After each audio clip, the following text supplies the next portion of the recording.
It's Tuesday again, and I'm back, and whoever's with me. Today I'm going to talk about the eastern white pine. Now, the island itself in the Mi'kmaq language is Quemenaguk, and that means the island of pine. So the whole idea is thinking back before, settlers came here and loyalists and lumbermen and what have you. I try to visualize the island as really a sanctuary of just white pine trees. And I have to admit, the white pine is my favorite tree of all time. I don't know why, but I just love it. Tamarack being the second. But I like coniferous trees much more than deciduous. I don't know why that either. But to me, when you drive someplace or walk through a woods and you see a white pine, there's something of majesty to it. It's bigger than most of the other trees, so it gets your attention. But there's something about its branches and the needles on the ends and what have you. There's just something that grabs me, and I hope it grabs you. I remember back in the 70s, I did a course in forestry in Northern Ontario. And at one point, they took us down to Temagami, and that was south. I was up in Timmins. And they took us down south, north of Sudbury area. And it was a beautiful, beautiful white pine forest. Unfortunately, at the time, they were cutting it down. Since then, though, it has been preserved. It's a provincial forest now. You can go in there and look at the white pines, but you can't cut them down, which is really good. But it always impressed me. And for the Iroquois, it was the tree of peace. Interestingly enough, because the Five Nations and then Six Nations, they would gather at a white pine and have their meetings and stuff like that at the Tree of Peace. Of course, they were not the most peaceful people either, because they were thorn in the side to the Mi'kmaq here. The eastern white pine grows from Newfoundland to Manitoba, but I wouldn't push that, because when you're entering Manitoba from Ontario there, you dip in the road that goes down, and that's pretty much the end of the tree line too. But from the north here, it goes all the way down into Virginia, and some places it goes down into even the Carolinas. But it's a temperate forest tree.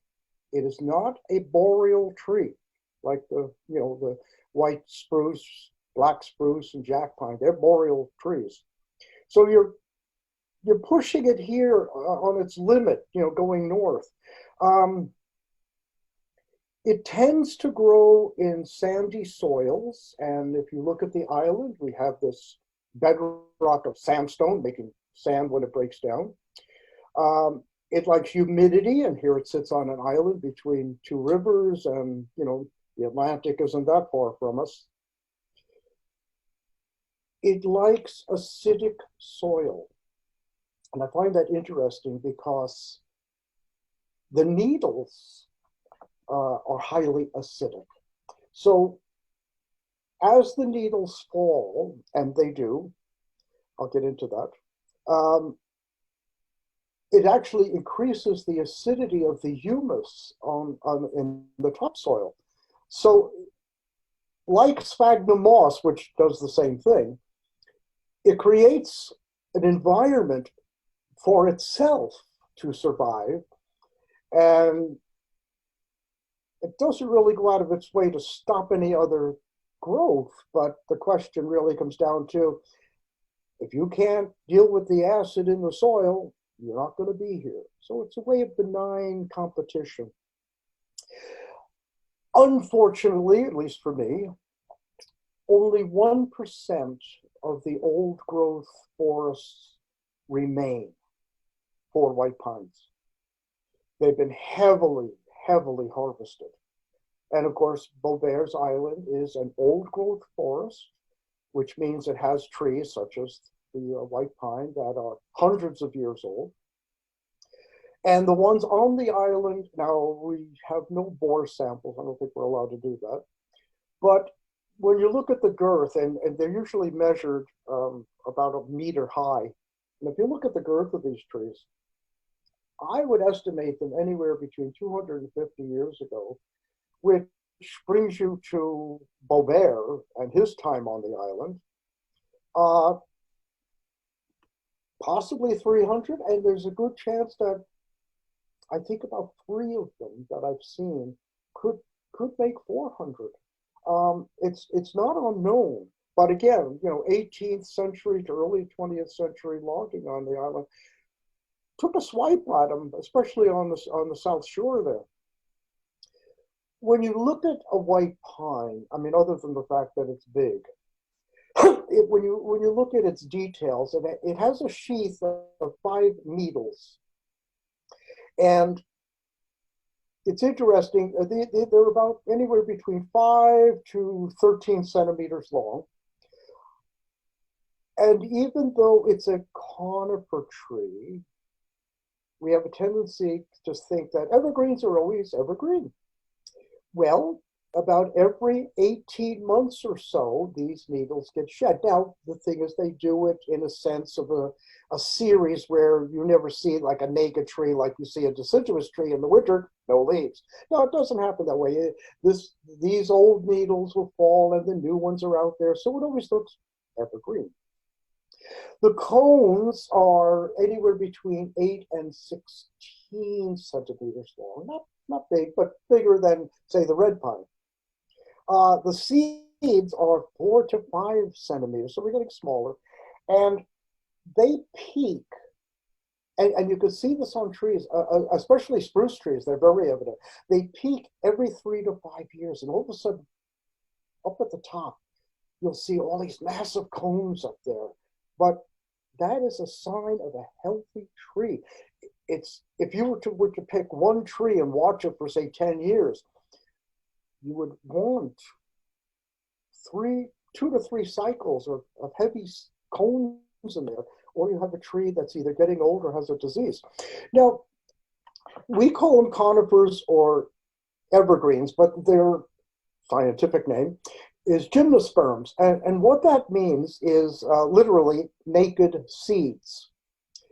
And what that means is that the cone, and if you look at the cone, you always get these scales that go down like that. Well, when it's ready to release its seeds, the scales go like that, and simply a naked seed falls to the ground and taken by the wind. When you look at an angiosperm, which is an encased seed, think of an acorn. You have this hard shell, which is going to protect it at all costs, except maybe to a squirrel. And the seed is inside that shell has to break. It's like an egg. You got the shell and the yolk, and you're going to get something developing in there. And that's what it really means. So you have these naked seeds, and if you ever watch them, they just flitter down like that. If you maybe hit one that's open, you may see some seeds come out, but you don't have to do that. Branches are spoked, and what I mean by that, and this is much more evident with a spruce tree, but you see it in the pines especially. They go like this. As you go up, the branches whirl around, where in deciduous, like a maple or an oak, they're more random the way they come out. A spruce tree is beautifully symmetrical in that sense, but the pine is the same way. There's a whole thing about that, but I won't go into it now. They can get to be 70 meters tall. That's a big tree. Some, in ideal conditions may get a little taller, but still you're looking over 200 feet.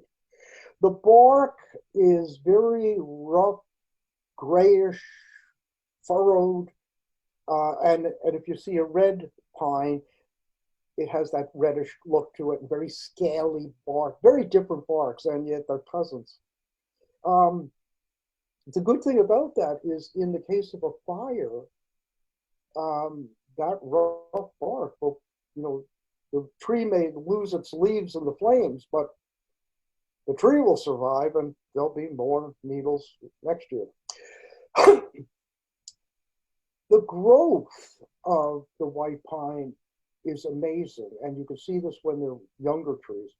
They can grow on, again, under ideal conditions, 1 meter per year.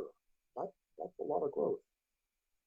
And on the island, on the northwest side, on the trail, when you're coming back to the east end of the island, there's what I call a nursery. And it's all regeneration, and you get all these little white pine trees growing, all different sizes, different years, different growth. And you realize that when you see maybe some of the bigger trees that we have on the island, they get to a certain point, diseased.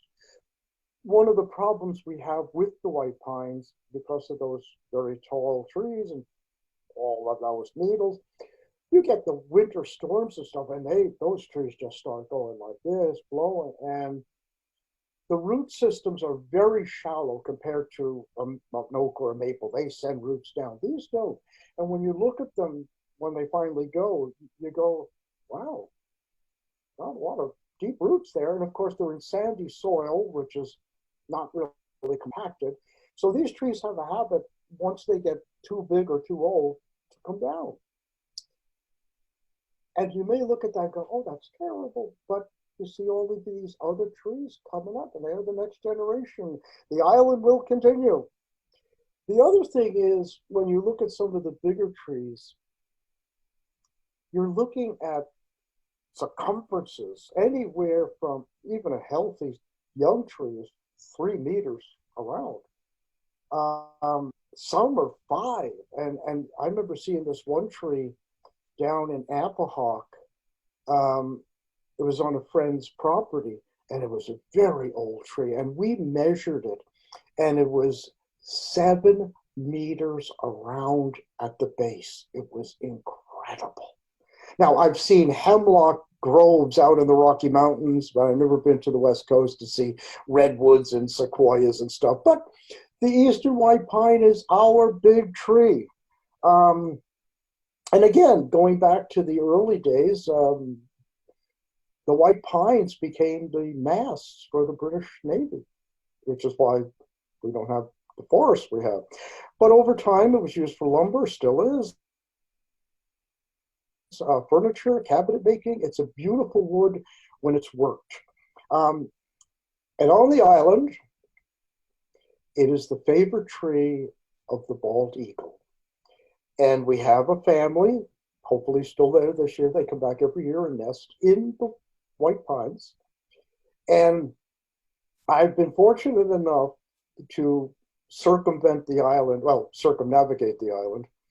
And when I'm on the northwest side, I'll be sitting there tired.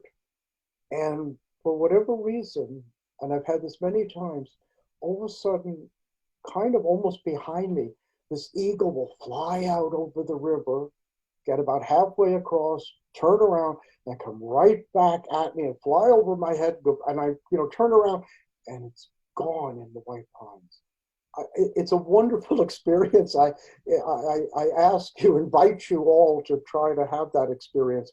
But anyway, when you can, get out to the island and just take that walk, that quiet walk on any of the trails, and note these magnificent trees that we have and enjoy them. See you next time.